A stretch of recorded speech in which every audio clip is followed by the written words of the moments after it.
Hello everyone and welcome to Lost Castle, a multiplayer beat-em-up roguelike. I'm playing with my brother right now. I am single player, he is second player. That came out wrong. I meant to say I am one player and he is the second player.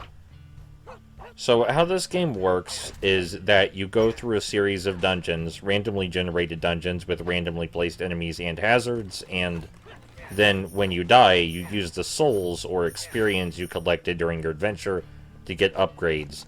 Some of the upgrades do things like offer you more weapons at the blacksmith to choose from, or give you more chests, or give you a random potion from the alchemist or apothecary or whatever you want to call him. And some of the upgrades are more normal stuff, like upping your critical hit chance, or giving you more defense, or just giving you more attack in general. And then there's upgrades that passively affect the world, like upgrades that give you discounts at shopkeepers and such. But the core gameplay is the beat-em-up combat. And this is an action RPG, but it's worth noting that if you're not good at beat-em-ups, you're going to die very quickly. The moves you have at your disposal vary depending on which weapon you have. For example, if you have the broadsword weapon my brother has, you can perform a charge attack, where you spin around 5 times or 4 times, depending on how long you charge it, and swat the enemies away from you. And if you're using the sword and shield that I'm using right now, you can block and strafe. And that's very useful if you want to play slow and careful, which I'm perfectly fine with. A lot of beat-em-ups necessitate that you play slow and careful, and you will certainly get farther in this one if you play slow and careful. As with most beat-em-ups, the key is observing enemy behaviors and then reacting to them. Most of the enemies early on in the game can be evaded simply by moving above or below them, and then waiting for just the right moment to strike. The characters are also given special attacks, which, I mean, really just better to think of it as an alternate attack with a cooldown because it doesn't do any spectacular damage, but it has its utilities. And the challenge in this game, as with all beat-em-ups, mostly comes from when you take the various enemy types and mix them together, so you have to be aware of multiple behaviors and react to all of them simultaneously. And of course, as the game goes on, the enemy behaviors get more complex and difficult to deal with. And as far as beat-em-ups go, I don't think this one would be particularly difficult, but it does have a few things that make it difficult intentionally, like the roguelike elements and the obscene amount of damage you take and the RPG elements. Like, you deal with things that take poison damage and give poison damage and magic and all sorts of RPG trappings that make it a little more complex than your normal beat-em-up and can kill you a lot faster. You also take a whole lot of damage, so even though health items are very frequent, that doesn't mean a whole lot. And finally, the roguelike elements mean you can't really memorize the levels or enemy placement or enemy spawns or anything like that. So sometimes you're just gonna get rooms that are completely out to fuck you.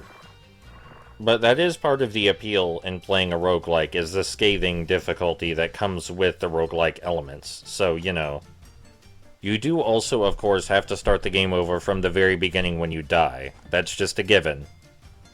And I do think the difficulty brought on by some of the roguelike elements does put people off, I'm not gonna lie. Most of the negative reviews seem to be focused around how the game is too difficult. But personally, I think it's fine. Being good at beat-em-ups will get you further. That's what matters most, is that being good at beat-em-ups does play a role in whether you succeed. If you play intelligently, you will do better. Are you going to win on your 2nd, 4th, 5th, 7th, 8th, 200th attempt? Maybe not. But this game is made to be more difficult via its RPG and roguelike mechanics, and it is longer than your average beat-em-up, in addition to having no continue system, so that kind of comes with the territory. And it's kind of hard for me to personally think of a criticism I have about this game. Like, I can't really think of anything wrong with its game design. If I had a criticism about the game, it might be that when you exit the game, it's kind of weird, the way it despawns your characters first before closing the game. But that's such a small fucking nitpick, like, oh, it looks weird when you close the game. Otherwise, I can't really think of anything that I'd criticize about it. Obviously, chance plays a factor, but that's why you're playing a roguelike.